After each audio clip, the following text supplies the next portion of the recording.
Have you ever been judged by your appearance? Told you don't belong somewhere you've earned the right to be? We've all felt that sting of prejudice. But what happens when that judgment is delivered to the one person you absolutely shouldn't cross? This isn't just a story about a mistake. It's about a man whose arrogance signed a check his career couldn't cash. It's a story about a manager at a luxury airport lounge who decided a black woman in a simple hoodie didn't fit his image of success. He was about to learn in the most brutal way possible that he wasn't just kicking out a customer, he was challenging the very architect of his world. Stay tuned, because this is the story of how one man's bitter prejudice led to his own spectacular karmic downfall. The Aurajet Zenith Lounge at John F. Kennedy International Airport's Terminal 4 was a symphony of hushed privilege. The air itself seemed filtered, smelling faintly of expensive leather espresso and the kind of quiet ambition that defined its clientele. Polished marble floors reflected the soft, recessed lighting, and floor-to-ceiling windows offered a panoramic view of colossal jets gracefully taking to the skies. Here, every detail was curated to convey exclusivity. The clink of a sterling silver spoon against a porcelain cup, the soft murmur of conversations about stock options and mergers, the rustle of a freshly printed Wall Street journal. It was a bubble meticulously designed to insulate its inhabitants from the chaotic scrum of the main terminal. At the center of this bubble, presiding over it like a fastidious monarch, was Arthur Vance. Arthur, a man in his late 40s with hair a little too perfectly coiffed and a suit a little too tight across the shoulders, saw himself not as a manager, but as a gatekeeper. He believed the lounge's prestige was a direct reflection of his own discerning judgment. His smile was a tool deployed with precision for those he deemed worthy, the titans of industry in their tailored Brioni suits, the legacy families, dripping with quiet generational wealth. For others, his expression was a mask of polite yet impenetrable condescension. He had a sixth sense, he boasted to his junior staff, for spotting those who didn't belong. On this crisp September afternoon, his finely tuned senses were screaming. His target was a woman sitting in one of the more secluded leather armchairs near the charging stations. She was, in Arthur's expert opinion, an anomaly, an error in the carefully constructed ecosystem of the Zenith Lounge. She was a black woman, likely in her late 30s, and she was dressed in what he could only describe as pedestrian attire. A simple charcoal grey hoodie with the hood down, comfortable-looking black joggers, and a pair of well-worn but clean sneakers. Her hair was styled in intricate, elegant braids that fell over her shoulder. She wasn't on her phone, making loud, important calls. She wasn't networking. She was hunched over a tablet, her brow furrowed in concentration, a stylus occasionally tapping and swiping across the screen. To Arthur, she was an eyesore, a weed in his manicured garden. He watched her for a full 15 minutes, his jaw tightening with each passing second. His lounge had standards. It had an aesthetic. Her presence, he felt, devalued the $500 annual membership fee and the $7,000 business class ticket that granted entry. He straightened his tie, a purely reflexive gesture he performed before asserting his dominance. He glided over to his assistant manager, a young, eager-to-please man named Ben. "Benjamin," Arthur said, his voice low and conspiratorial. "The woman in the grey hoodie. Section C. Did you process her entry?" Ben glanced over. Yes, Mr. Vance." She scanned her boarding pass. First-class flight 880 to London Heathrow. Everything was in order. Arthur's lips thinned. First class. It was possible, he supposed. A lottery winner, perhaps. Or maybe she was a guest and assistant, traveling with a real client. That had to be it. "Her demeanor is inappropriate for the Zenith Lounge," Arthur declared, as if stating an objective fact. "She looks like she's waiting for a bus, not a transatlantic flight. It brings down the tone." Ben, who had seen the woman smile politely at a server just moments before, felt a familiar unease. He'd learned that when Mr. Vance used the word tone, it was often a coded complaint about something or someone who didn't fit his narrow Eurocentric mold of affluence. "Sir, she's been perfectly quiet. She's just working on her tablet," Ben offered tentatively. "It's not about noise, Benjamin. It's about decorum. Our members pay for an atmosphere of elite professionalism. They don't pay to sit next to someone who looks like they wandered in from the street. I'll handle it." Ignoring Ben's worried look, Arthur began his slow, deliberate walk toward the woman. He felt a surge of righteous purpose. He was protecting the brand. He was upholding standards. Each step on the plush carpet was a step toward restoring order. The woman didn't notice his approach, so engrossed was she in her tablet. As he got closer, he could see the screen. It wasn't a movie or a game. It was filled with complex, technical schematics, wireframes of what looked like an aircraft fuselage, covered in fluid dynamics equations and stress test annotations. This detail barely registered with Arthur. All he saw was the hoodie. He stopped directly in front of her chair, casting a shadow over her device. He waited. After a few seconds, sensing the new darkness, she looked up. Her eyes were a warm, intelligent brown, and they met his with a neutral, questioning gaze. There was no fear, no deference, just curiosity. "Good afternoon," Arthur began, his voice dripping with forced saccharine politeness. "I'm Arthur Vance, the manager of the Zenith Lounge. I trust you're enjoying your stay with us." "It's been fine, thank you," she replied, her voice calm and measured. She had a faint, unplaceable accent, a slight transatlantic cadence that was hard to pin down. "Excellent. I just had a small query about your access." Arthur lied smoothly. "Sometimes our scanners can be a bit temperamental." "Might I just see your boarding pass again, just to ensure our records are straight?" It was a classic Vance maneuver. Never accuse directly. Create a pretext. Imply a technical error, forcing the other person to prove their legitimacy. The woman's expression didn't change, but a flicker of something amusement understanding passed through her eyes. She reached into the bag beside her, pulled out a credential wallet, and handed him the printed boarding pass. "Name Dr. Alani Reed. Seat 1A. Flight AJT-LHR. Status first." It was all there, legitimate. Annoyingly so. He handed it back, his smile tightening. "Thank you, Dr. Reed," he said, putting a slight condescending emphasis on the doctor. "Everything seems to be in order with the system." He should have walked away then. He had his answer. But his pride, his ingrained prejudice wouldn't let it go.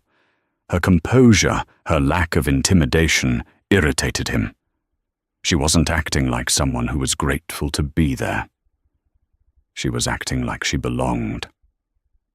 However, he continued, leaning in, slightly lowering his voice to a conspiratorial whisper. "While your ticket is valid, we do have certain expectations regarding the atmosphere in the lounge. It's a professional environment. We encourage our guests to dress in a manner befitting a business setting." Dr. Reed finally looked away from her tablet and gave him her full attention. She set the device on the small table beside her. "Befitting a business setting," she repeated slowly, her tone still perfectly level. "I've just come off a 14-hour connecting flight from Singapore. My business is conducted. Now I'm focused on comfort for the next 7-hour flight. Is there a specific dress code I was unaware of because I read the terms and conditions of Zenith membership and I don't recall a clause about hoodies?" Her directness took him aback. She wasn't flustered. She was quoting terms and conditions at him. This only stoked his fury. She was an interloper, and an arrogant one at that. "It's not a written rule," he hissed, his professional veneer cracking.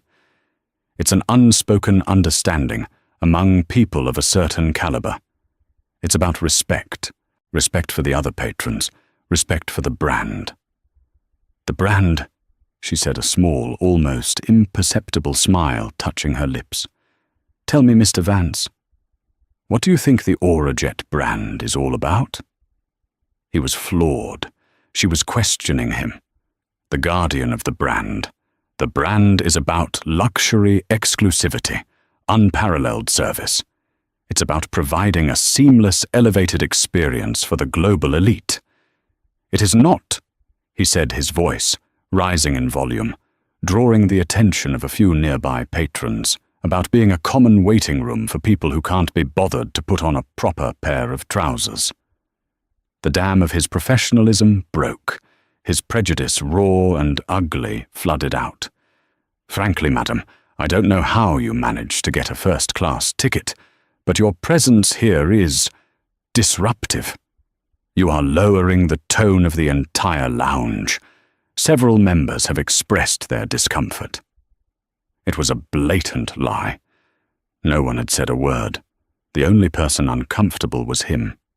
"Doctor," Alani Reed leaned back in her chair, her gaze steady and unwavering.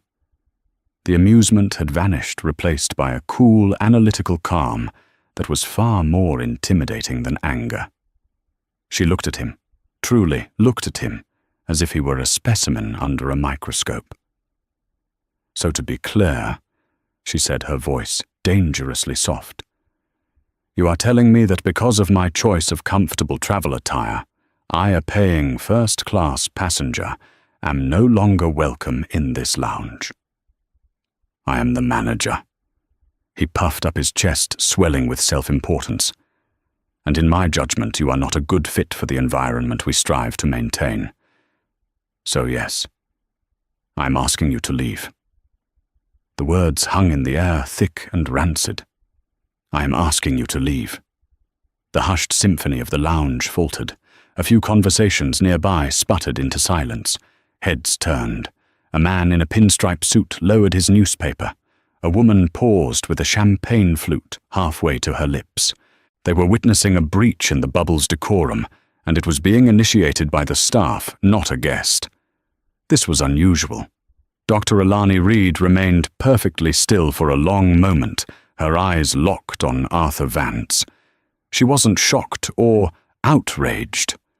Her expression was one of profound disappointment, as if she had been running a complex experiment that had just yielded a predictable yet deeply dissatisfying result. "You are asking me to leave," she repeated, not as a question, but as a statement of fact she was committing to memory. "Based on your personal assessment of my clothing."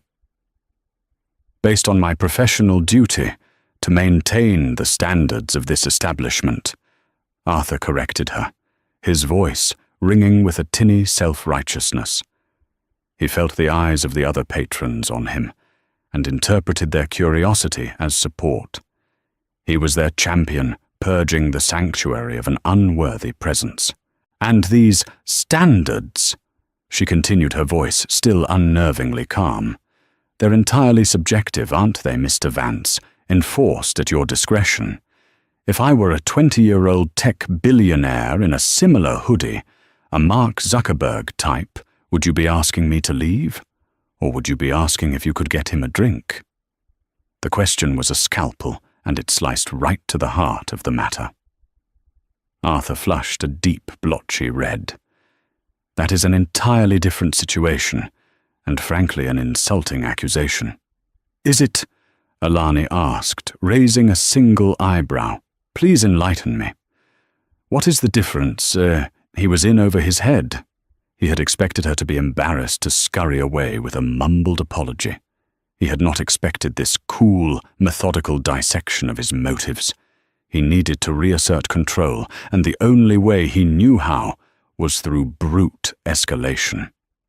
"The difference is that I am the manager. My decision is final," he snapped, I am not going to stand here and debate our policies with you.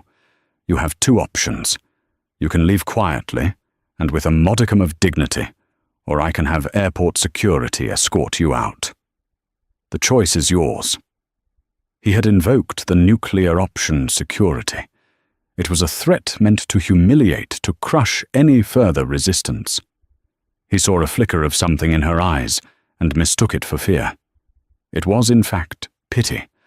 Around them, the silent audience was now divided. Some looked deeply uncomfortable, shifting in their seats and avoiding eye contact. They recognized the ugly undercurrent of what was happening. Others, however, wore faint smirks of approval. They shared Arthur's view of the world. They liked their bubbles pure and their gatekeepers vigilant. One man, a florid-faced executive who had been loudly complaining about his flight delay earlier, muttered to his companion, "About time. Standards have been slipping." Arthur heard this, and it emboldened him further. He was on the right side of this. He was the hero. Dr. Reed slowly began to gather her things.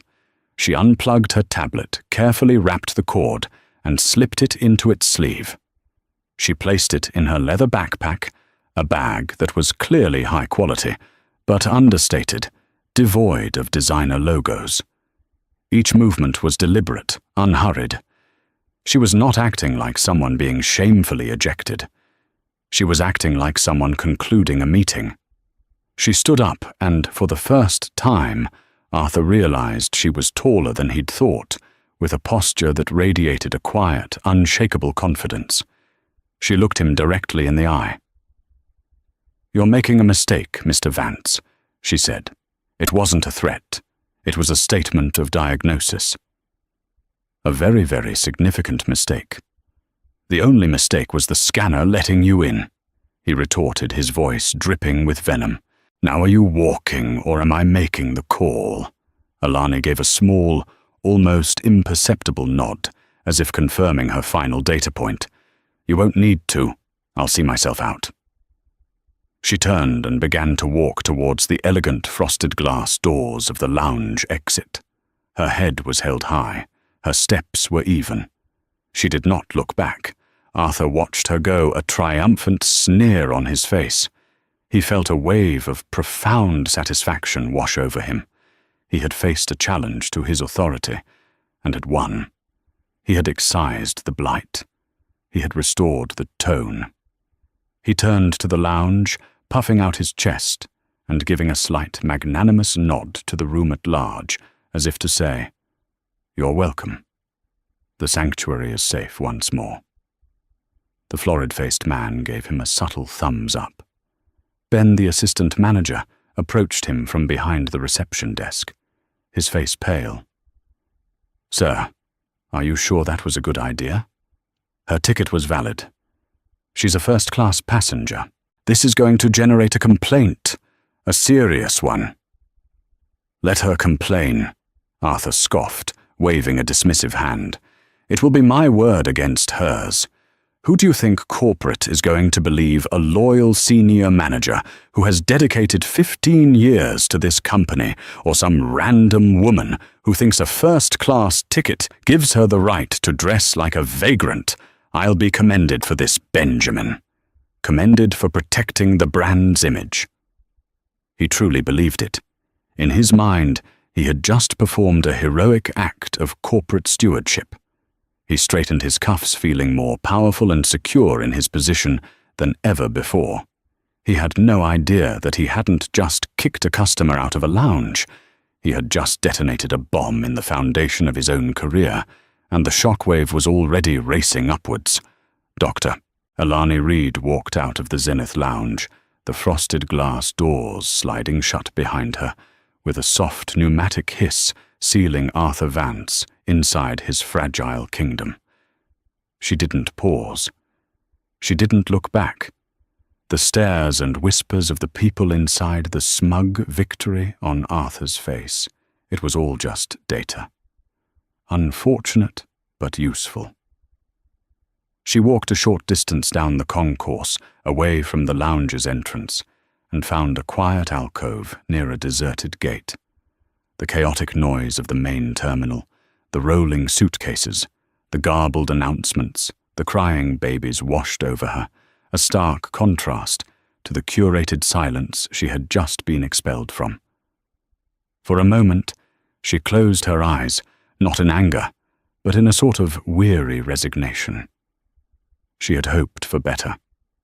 Then she opened them, the resignation replaced by a steely resolve.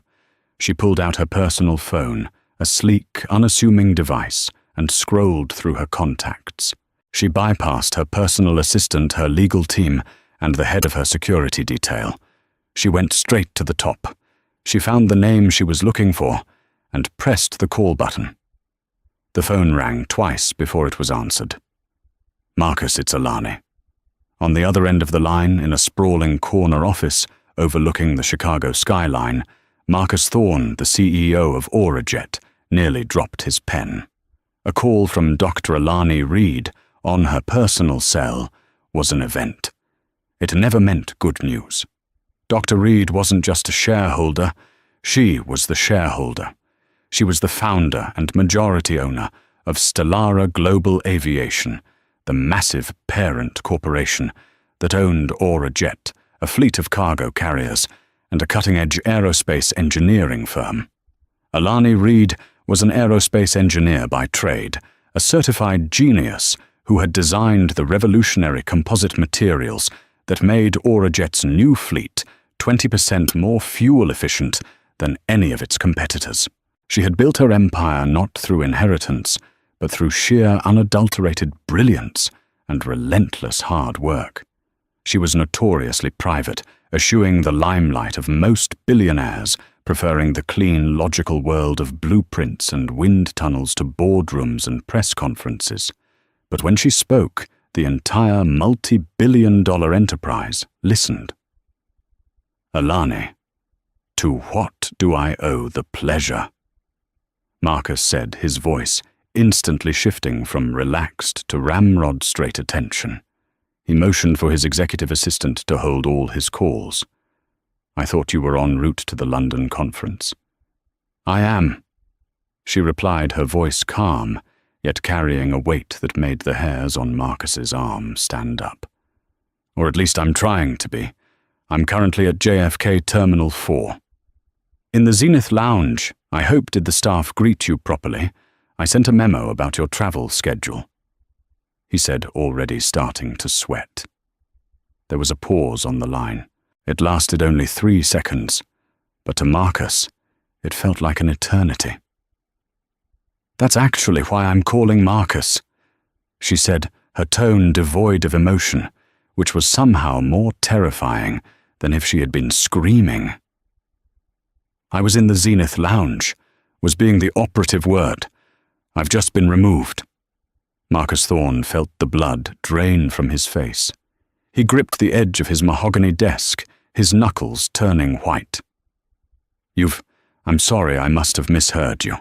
Removed. What do you mean, removed?" "I mean I was asked to leave by the lounge manager, and when I questioned his reasoning, he threatened to have me escorted out by airport security." The CEO's mind reeled. It was an impossibility. It was like someone telling him the Pope had been kicked out of Sunday Mass. "On what grounds a security issue?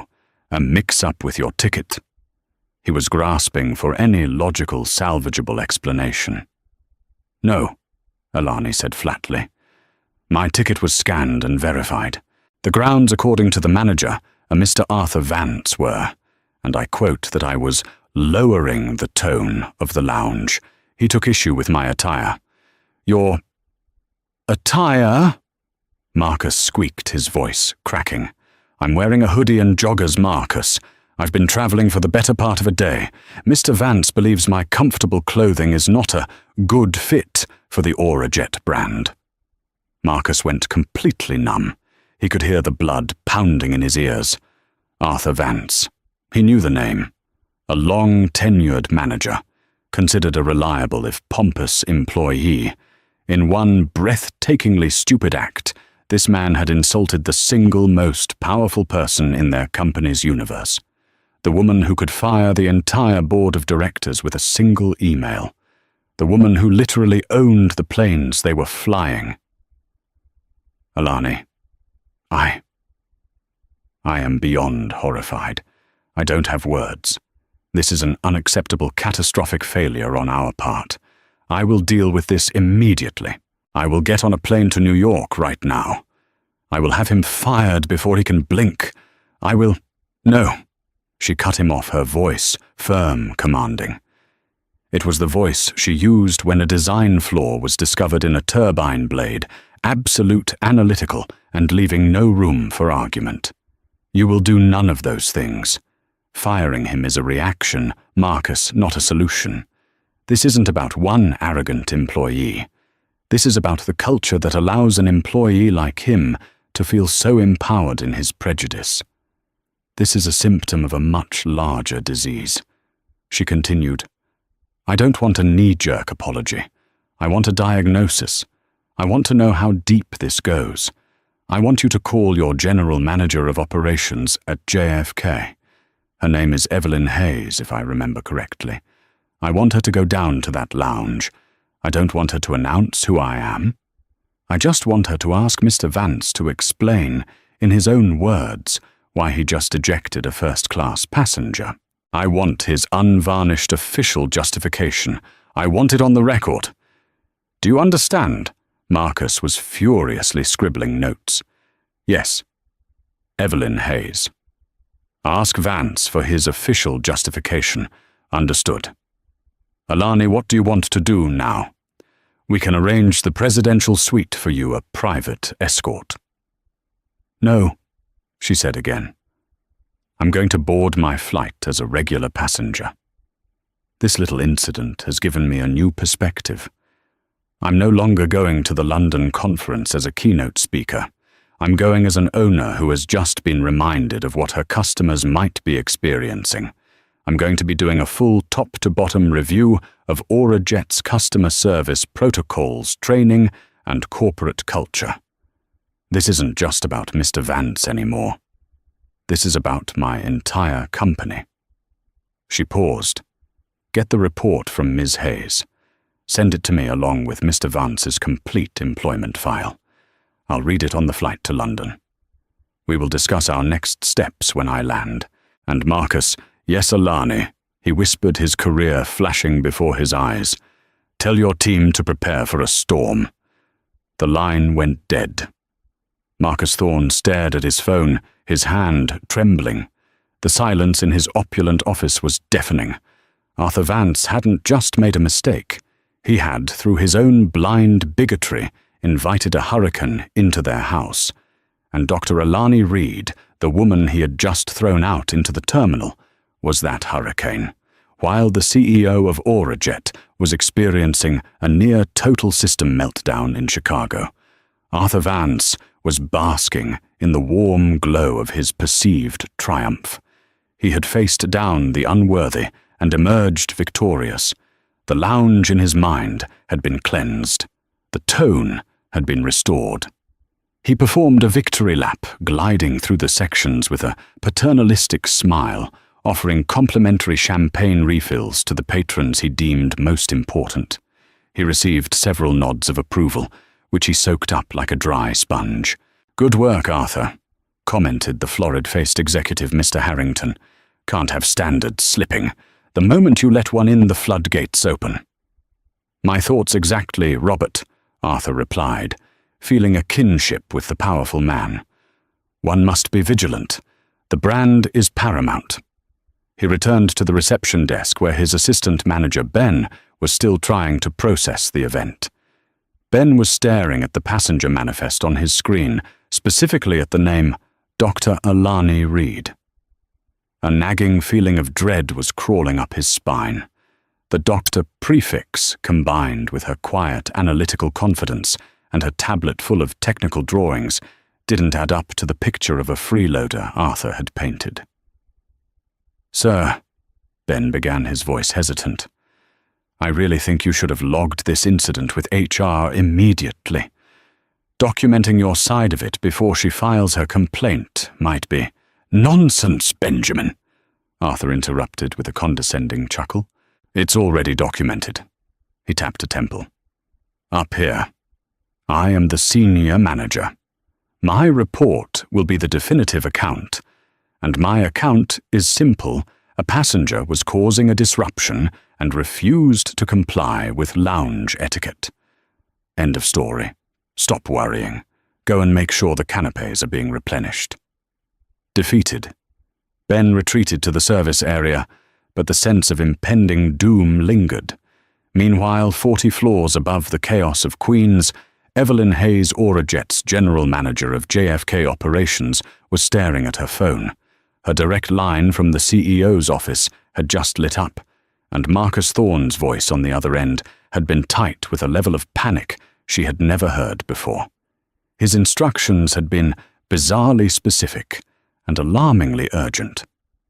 Go to the Zenith Lounge, find Arthur Vance, get his official on-the-record reason for ejecting a female passenger from Flight 880 within the last hour. Do not, under any circumstances, reveal the passenger's identity or mention that this directive was coming from the CEO.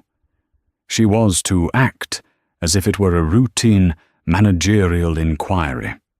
Evelyn was a sharp, no-nonsense professional in her 50s who had worked her way up from the baggage claim pits. She knew the smell of corporate crisis, and this reeked of it. A CEO personally intervening in a lounge dispute over a dress code was not routine. It was a 5-alarm fire. Someone had messed up, and they had messed up on an epic scale. She grabbed her blazer and strode out of her office.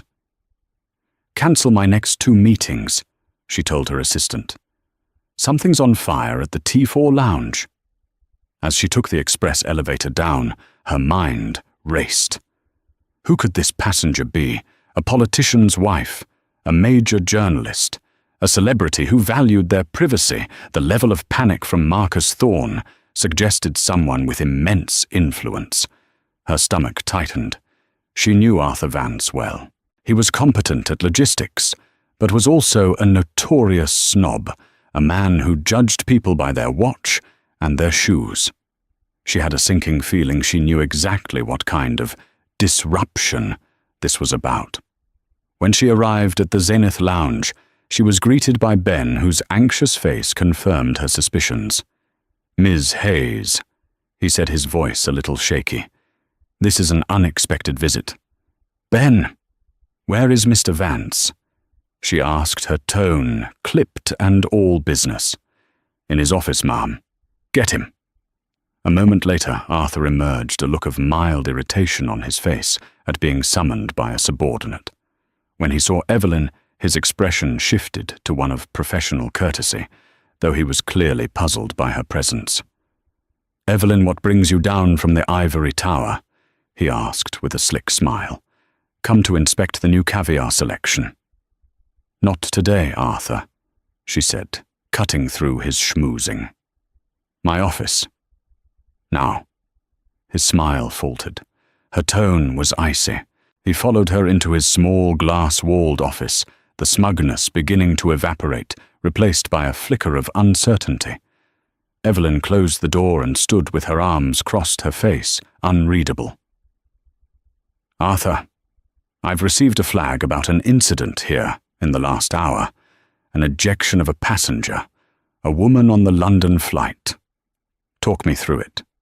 Arthur's confidence flooded back. This was it, his chance to frame the narrative. "Ah, yes, a minor but necessary piece of housekeeping. The passenger in question was, let's say, not aligned with the lounge's code of conduct."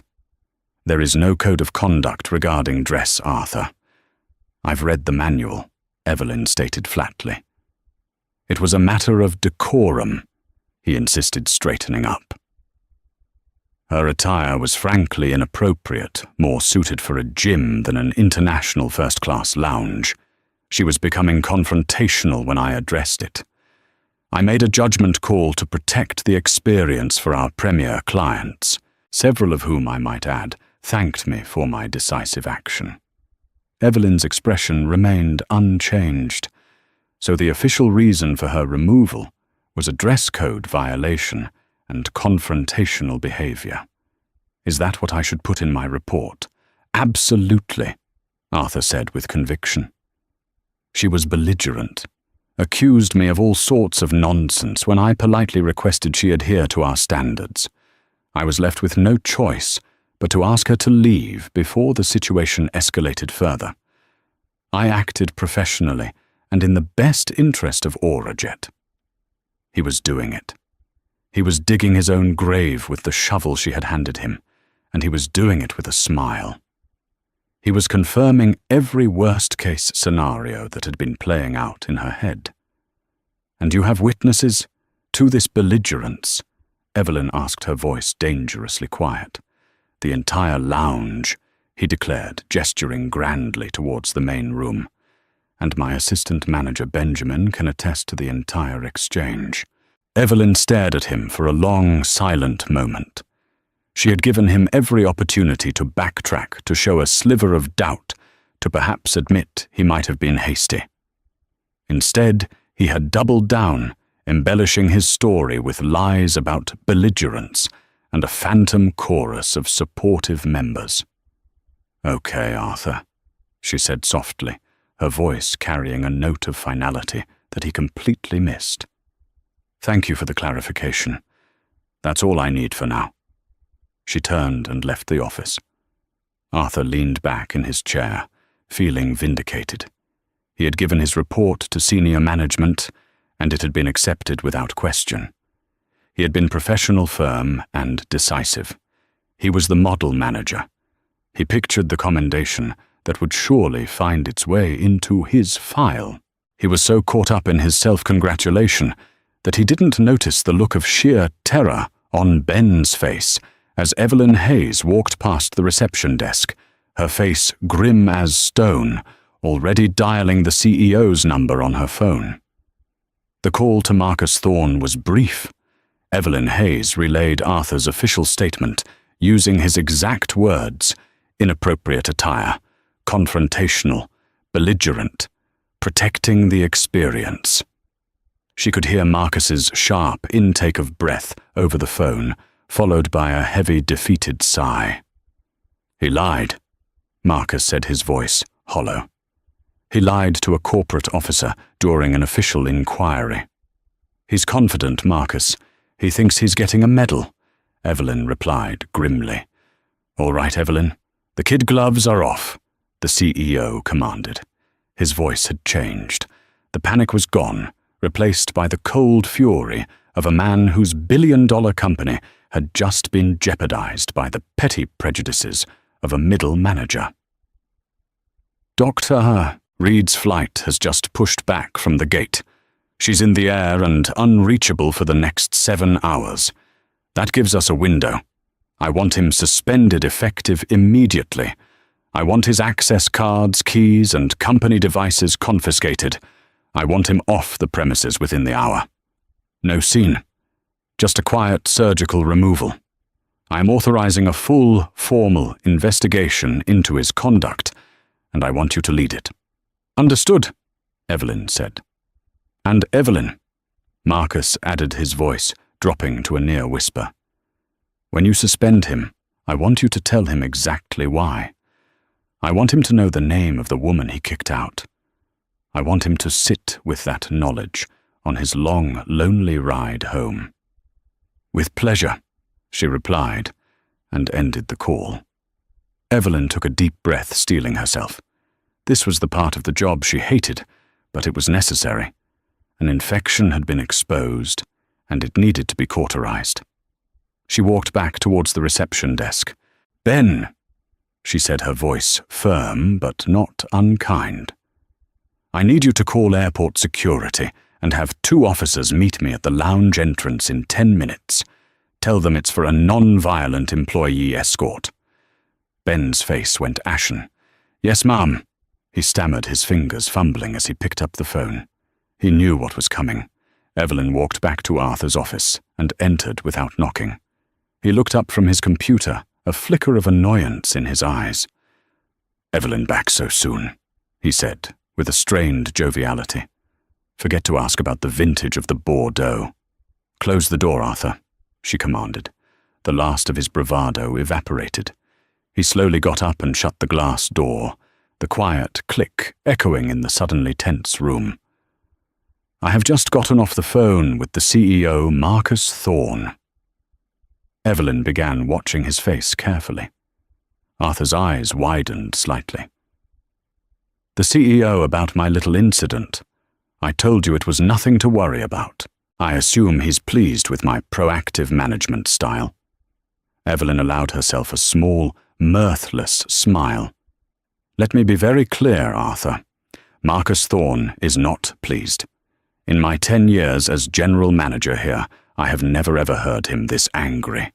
He is, to use a technical term, apoplectic." The colour started to drain from Arthur's face. "But why I was protecting the brand image. Let's talk about the passenger you removed." Evelyn cut in her voice like ice. "You described her as confrontational and belligerent. Is that correct?" "Well, yes. She was questioning my authority. It was very disrespectful." He stammered, his confidence now completely shattered. "That's interesting. Because the passenger in question is known for being one of the calmest, most analytical people on the planet. Belligerence isn't really in her nature." "You know her?" Arthur asked, a knot of dread tightening in his stomach. "Oh, yes," Evelyn said, leaning forward slightly. "We all know her. We just don't all get the privilege of meeting her. You see, Arthur, you have a fundamental misunderstanding of the Aurajet brand you claim to be protecting. You think it's about expensive suits and champagne. But you're wrong. The Aurajet brand is about innovation. It's about cutting-edge engineering. It's about the revolutionary carbon composite fuselage and the hyper-efficient engine design that is saving this company $40 million a year in fuel costs. The brand is the technology." She paused, letting the words sink in. Arthur was pale, sweating now, confusion warring with terror on his face. "The woman you kicked out," Evelyn continued, delivering the final devastating blow, "was Dr. Alani Reed." Arthur stared at her blankly. The name meant nothing to him. "Who?" Evelyn sighed. The ignorance was almost as damning as the prejudice. "Dr. Alani Reed, the aerospace engineer who designed that technology. The founder and majority shareholder of Stellara Global Aviation, the parent company that owns this airline. She doesn't just have a first-class ticket, Arthur.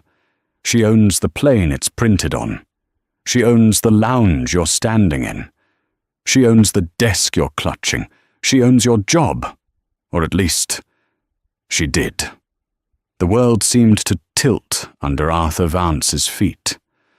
The blood rushed from his head, and for a second he thought he was going to faint. He grabbed the back of his chair for support, his mouth opening and closing silently like a fish out of water. Dr. Alani Reed. The name was now seared into his brain. The woman in the hoodie. The quiet, calm woman he had belittled, threatened and ejected. The owner. The owner. His mind frantically replayed the entire encounter, but this time through a lens of pure, unadulterated horror. Her calm amusement, her precise questions about the brand, her final prophetic words. "You're making a mistake, Mr. Vance. A very, very significant mistake. It hadn't been a threat. It had been a diagnosis of his career's imminent death." "Oh my God," he whispered, collapsing into his chair. "Oh, my God, I didn't know." "No, you didn't," Evelyn said, her voice devoid of sympathy. "But that's the whole point, isn't it? Your behavior shouldn't change based on who you think a person is. You decided a black woman in a hoodie was worthless and nobody. You didn't see a customer. You saw a problem to be removed. And in doing so, You have created a crisis that is currently rocking this company to its foundations." She gestured to the door. "Arthur Vance, you are hereby suspended, pending a full investigation. You are to turn over your ID, your keys, and all company property. 2 security officers are waiting outside to escort you from the airport. You are not to contact any AuraJet employees. A representative from HR will be in touch." Arthur looked up at her, his eyes pleading, his face a mask of desperation. "Evelyn, please. It was a mistake. An honest mistake. I can apologize. I'll write her a letter. I'll do anything." "It's too late for that, Arthur," Evelyn said, turning to leave. "You didn't just make a mistake. You revealed who you are. And it turns out the person you are is not a good fit for the environment we strive to maintain." She used his own words against him, twisting the knife. As she walked out, the 2 uniformed security officers entered. Arthur Vance, the proud gatekeeper of the Zenith Lounge, stared at them in numb disbelief. His reign was over. His bubble had not just been popped, it had been obliterated. And the worst part, the hard karma, was only just beginning. The 7-hour flight to London was for Dr. Alani Reed a period of intense, focused work. She didn't sleep. She barely touched the gourmet meal served in her first-class suite. Instead, with the grim determination of an engineer discovering a critical stress fracture in a support beam, she began to dismantle her own company. By the time the plane began its descent over the twinkling lights of London, her tablet was filled with notes. It was no longer about one manager. It was about the systemic rot he represented. She drafted a memo outlining the immediate launch of Project Zenith, a comprehensive top-to-bottom audit of all customer-facing protocols, hiring practices, and training modules across the entire AuraJet network. She wasn't just going to fire a man, she was going to rip out the cultural disease that created him root and stem. Back in New York, the investigation into Arthur Vance was proceeding with terrifying efficiency. Led by Evelyn Hayes, the inquiry quickly became a deluge. Once news of his suspension spread, and the reason for it leaked, as such things always do, a floodgate of suppressed complaints opened. Ben, the assistant manager, gave a full, tearful statement. He detailed not just the incident with Dr. Reed, but years of observing Vance's behavior. He spoke of how Vance would consistently give preferential treatment to white male passengers while treating women and people of color with suspicion or outright disdain. He recounted times Vance had used coded racist language to describe guests he disliked and how he had fostered a toxic work environment where staff were afraid to challenge his prejudices. Then came others. A young flight attendant named Chloe Martinez, a bright, ambitious Latina woman, came forward. She recounted how Arthur had repeatedly passed her over for a promotion to a lounge position, telling her she didn't have the right look for the Zenith brand, despite her stellar performance reviews. He had instead hired a less experienced white candidate. The investigation dug into his expense reports and found a pattern of financial misconduct. He had been comping champagne and expensive meals for his preferred clients, like the florid-faced Mr. Harrington, in a clear violation of company policy, essentially running the lounge as his own private club. He was trading company resources for the validation of the wealthy patrons he so desperately admired. Within 48 hours, the case against him was overwhelming. It wasn't just a single lapse in judgment, it was a long documented history of bigotry, sexism, and minor fraud. His termination was a formality. But for Arthur Vance, the real karma was just beginning. The firing was only the first domino. He was now radioactive in the airline industry. News travels fast in the tight-knit world of premium travel services. Every recruiter he contacted had already heard the story. The tale of the lounge manager who kicked out the owner of the airline became a cautionary legend, a meme passed around in corporate circles. His name was a punchline. He lost his high-paying job. He lost the professional status that he had built his entire identity around. His applications for similar positions at other airlines were met with polite but swift rejections. No one would touch him. Within 3 months, his savings began to dwindle. He was forced to sell his oversized apartment, the one with the panoramic city views he loved to boast about. He had to trade his least luxury sedan for a used, decade-old car. The tailored suits were put in storage, replaced by clothes he could no longer afford to dry clean. The man who judged others on their appearance now found his own appearance rapidly declining. The cruelest blow came when he was forced to take a job as a shift supervisor at a budget rental car agency near LaGuardia Airport, a world of frustrated tourists, stained carpets, and arguments over insurance waivers. It was a humiliating, soul-crushing fall from grace. He now spent his days dealing with the very people he had once looked down upon, his authority reduced to haggling over upgrade fees for a compact car. Meanwhile, at Aurajet, a revolution was underway. Guided by Dr. Reed's unwavering vision, Project Zenith was transforming the company. She hired a top-tier diversity, equity, and inclusion DEI consulting firm to completely rewrite their training manuals. Mandatory intensive workshops on unconscious bias became standard for every single employee from the boardroom to the baggage handlers. New objective metrics for customer service were implemented. Lounge access became fully automated via biometric scans linked to boarding passes, removing the gatekeeper element that had empowered men like Vance.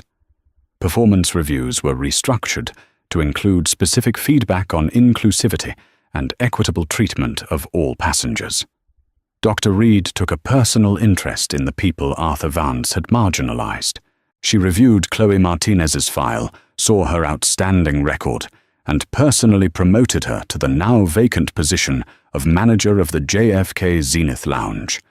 Chloe, the woman Vance had deemed not to have the right look, was now running his old kingdom, and she was doing it with an empathy and professionalism he could never have mustered.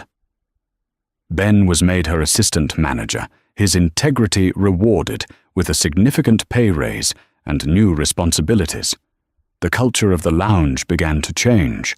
Under Chloe's leadership, it became a place that was truly welcoming. The staff were happier, the service was better, and the atmosphere, once stuffy and judgmental, became one of relaxed, genuine luxury. Dr. Reed didn't stop there. She announced the creation of the Aurajet Foundation, a multi-million-dollar fund dedicated to providing scholarships for women and minorities pursuing degrees in aerospace engineering, aviation management, and STEM fields.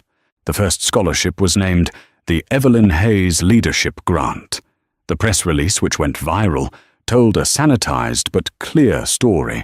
An internal review had identified cultural shortcomings, and the company was now dedicated to leading the industry in equity and opportunity.